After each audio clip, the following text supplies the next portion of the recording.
Hello job seekers, this is TriTube Job Series episode 38. EagleView is hiring freshers for the software engineer 1 role in Bangalore. మీరు మీ bachelors ని computer science or related field లో complete చేసి ఉండాలి. ఇప్పుడు ఈ role కి major గా ఉండాల్సిన రెస్పాన్సిబిలిటీస్ ఏంటో డిస్కస్ చేద్దాం. First responsibilities, cross functional agile team లో మల్టిపుల్ ప్రాజెక్ట్స్ అండ్ ఇనిషియేటివ్స్ ని సపోర్ట్ చేసి అడ్వాన్స్ సాఫ్ట్వేర్ సొల్యూషన్ ని డిజైన్ చేసి డెవలప్ చేయాలి. ప్రొడక్ట్ ఓనర్ ఆర్ బిజినెస్ తో కొలాబరేట్ చేసి requirements definition, functional specifications development and design లో పార్టిసిపేట్ చేయాలి. టెక్నికల్ డిజైన్ అండ్ స్పెసిఫికేషన్ మీద కావాల్సిన విధంలో కొలాబరేట్ చేయాలి. న్యూ అప్లికేషన్ ని కోడ్ చేసి టెస్ట్ చేసి డాక్యుమెంట్స్ చేయాలి మరియు ఎగ్జిస్టింగ్ సిస్టమ్ ఫంక్షనాలిటీలో చేంజెస్ ని కూడా చేసి సక్సెస్ఫుల్ కంప్లీషన్ ని ఎన్ష్యూర్ చేయాలి.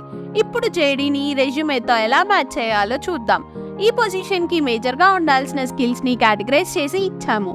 So mention these in the resume. మేము రిఫరెన్స్ కోసం 4 కెరీర్ ఆబ్జెక్టివ్స్ చాయిసెస్ ఇచ్చాము. So choose the best. Next, ఈ యాక్షన్ వర్బ్స్ ని మీ ప్రాజెక్ట్స్ ఆర్ ఇంటర్న్షిప్స్ లో మెన్షన్ చేయడం వల్ల అవి మీ కొలాబరేషన్ అండ్ ఇన్వాల్వ్మెంట్ ని షోకేస్ చేస్తాయి. So try to mention these. మీకోసం 2 ఇంటర్న్షిప్ ఆపర్చునిటీస్ కూడా కింద డిస్క్రిప్షన్ లో మెన్షన్ చేశాను. Go check it out and apply. ఈ జాబ్ కి అప్లై చేయడానికి ఈ జేడీని డిస్క్రిప్షన్ లో ఇచ్చాను. So go and apply.